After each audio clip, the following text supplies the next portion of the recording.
Bonjour, je m'appelle Nadira Ira, je suis votre maître de cérémonie du Festival mondial d'action SDG de cette année et je suis ravie de vous présenter l'un de nos dialogues spéciaux sur les tournants décisifs.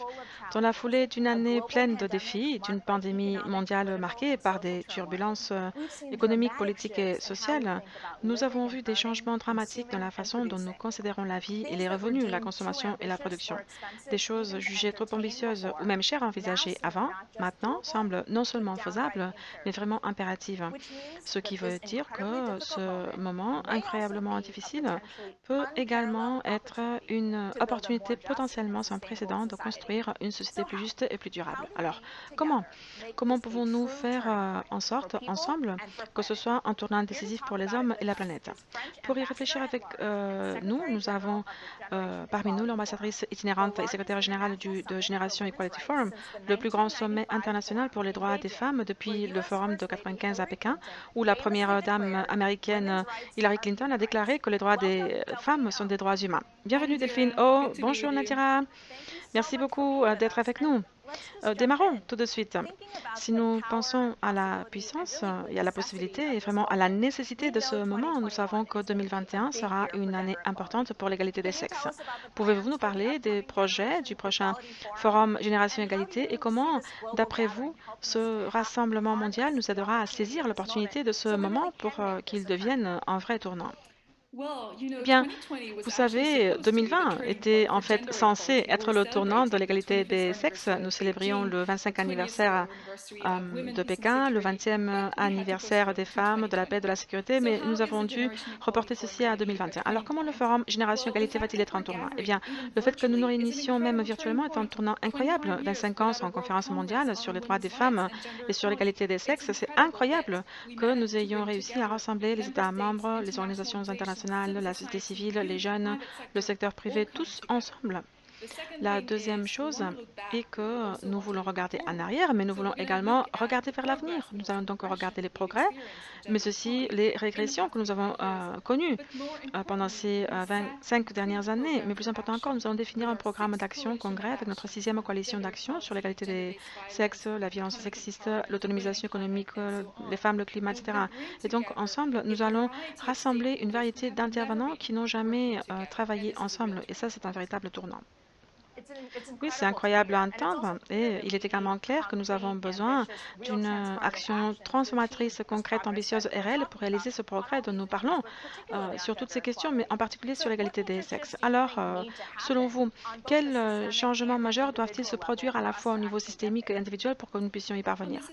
Sur le plan systémique, ce que je viens de dire est très important. Il y a 25 ans, les États membres travaillaient de leur côté, les organisations internationales travaillaient de leur côté, la société civile même était en marge de la conférence. Donc le vrai changement qui s'est produit, c'est que tout le monde travaille maintenant ensemble pour l'égalité des sexes, même les gouvernements ont compris que nous devons impliquer la société civile dans la gouvernance, dans la conception de ce qui sera le résultat du Forum Génération Égalité, dans la feuille de route des actions qui sera présentée au Mexique à la fin de ce mois, du 29 mars au 31 mars, et puis à Paris du 30 juin au 2 juillet.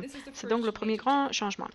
Le deuxième changement qui m'est très personnel, c'est que j'espère vraiment qu'avec ce forum Génération Égalité, les filles et les femmes pourront finalement avoir une autonomie corporelle. Elles pourront finalement avoir la liberté de décider librement sur leur corps, leur sexualité, grâce à une éducation sexuelle complète, grâce à l'accès à la contraception, l'accès à l'avortement, ce que nous appelons vraiment la santé, les droits sexuels et reproductifs. J'espère vivement que ce sera un changement majeur pour que nous puissions parler ouvertement et très librement de ce choix fondamental et de la liberté des femmes. Votre énergie est incroyable et je sais qu'elle reflète l'énergie de tant de personnes dans le monde qui ressentent exactement ce que vous ressentez. Alors je me demande si vous pourriez réfléchir un instant à ce que les gens peuvent faire pour soutenir ce mouvement. Que pouvons-nous faire aujourd'hui, en ce moment, pour agir et pour soutenir le travail que vous et toutes les personnes dont vous avez parlé font?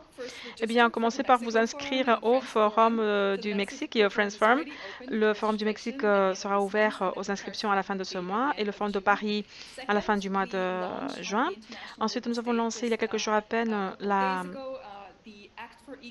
campagne Act for Equal, c'est la campagne mondiale pour l'égalité des générations. Vous pouvez donc participer de toutes les manières possibles sur les réseaux sociaux, là où vous le souhaitez, avec le hashtag Act for Equal.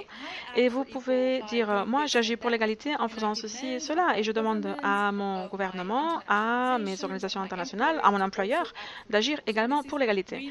C'est donc vraiment une campagne de mobilisation citoyenne mondiale. Et troisièmement, si vous souhaitez être actif dans le Forum Génération Égalité, où il existe de nombreuses organisations de la société civile déjà, elles sont déjà impliquées dans la gouvernance de ce forum.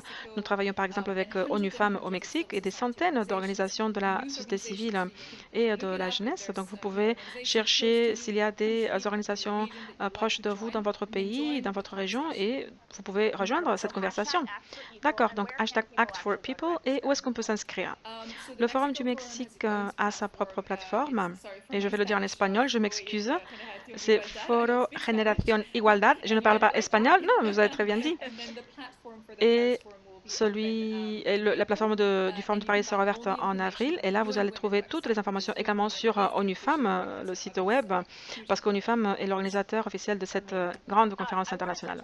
Très bien, maintenant j'aimerais revenir sur un mot que vous avez utilisé avant, qui est très important. Vous avez parlé de régression et du fait qu'en 1995, tous ces engagements incroyables ont été pris. Et 25 ans plus tard, il y a eu des mouvements, certes, mais il y a eu aussi des régressions, des reculs et beaucoup de choses qui n'ont pas progressé autant que nous l'aurions espéré. Et donc, ici, quand vous parlez à cette communauté du festival et dans le monde entier, que pensez-vous que devons-nous faire pour éviter que ceci se reproduise dans les 25 prochaines années? Comment traduisons-nous vraiment les engagements que nous prenons maintenant dans de vraies actions pour que nous ne nous retrouvions plus dans une situation comme celle-là à l'avenir? Eh bien, Pékin était très important. C'est parce qu'à l'époque, 189 pays, l'Organisation des Nations Unies tout entière se sont réunis et tous ces parties prenantes ont souscrit volontairement à cette plateforme pour l'action. Le seul élément manquant, c'est qu'il n'y avait pas de mécanisme de reddition de comptes. Et c'est comme vous l'avez dit, 25 ans plus tard, eh bien, nous avons des États membres qui font des rapports, certes, mais qui n'ont pas d'engagement obligatoire réel. Donc, ce que nous allons changer dans le Forum Génération Égalité, c'est que c'est sur une base volontaire. Le forum est ouvert aux États membres, mais aussi au secteur privé, aux fondations philanthropiques, aux organisations de la société civile, les agences des Nations Unies. Tout le monde peut adhérer et prendre leurs propres engagements. Mais une fois qu'ils auront pris ces engagements, ils seront tenus responsables par l'ONU, par la communauté internationale et par la société civile, parce que cet engagement sera pris publiquement. Alors nous avons une feuille de route sur 5 ans avec tous les engagements et cette feuille de route sera suivie très régulièrement tout le long de ces 5 années. Et donc nous espérons nous retrouver dans 5 ans et nous assurer que nous avons atteint nos objectifs. Ouais, c'est une approche formidable parce qu'elle est basée sur le choix plutôt que de l'aborder de manière punitive ou négative, ce qui se voit vraiment encore une fois dans votre énergie, dans tout ce que vous faites autour de ce forum. Donc nous sommes très ravis, nous sommes ravis de cela. Mais avant de vous laisser partir, je dois vous demander, évidemment, vous êtes une figure très inspirante, mais ce serait merveilleux si nos participants pouvaient savoir qu'est-ce qui vous inspire. Y a-t-il une personne, un livre, un podcast, une personne, un mouvement qui vous inspire? Eh ben, il y a tellement de choses, tant de femmes fortes autour de moi, de toutes les générations qui m'ont inspirée. Mais je souhaite citer le livre de Michelle Obama, Devenir. J'espère que vos auditeurs l'auront lu ou vont le lire, non seulement parce que c'est Michelle, mais aussi parce que je pense qu'elle raconte d'une manière très transparente et très honnête ce que c'est que d'être une femme forte, ce que c'est que de traverser des défis personnels et d'être mariée à quelqu'un qui est si célèbre et si fort aussi. Et je pense qu'elle est une véritable source d'inspiration pour de très nombreuses jeunes filles aux États-Unis, mais aussi en France et dans le monde entier. J'enseigne aussi, je donne des cours et je dois dire que mes étudiants aussi m'inspirent beaucoup. Ils me défient tous les jours et je suis très contente que cette jeune génération, cette génération féministe plus radicale, vienne vraiment au premier plan pour exprimer tout ce qu'elle a à dire. Oui, c'est très inspirant aussi parce que même si elles sont féministes radicales, je vois que vous adoptez une approche plus holistique sur ce que c'est que d'être une femme aujourd'hui. C'est ce que fait Michel également.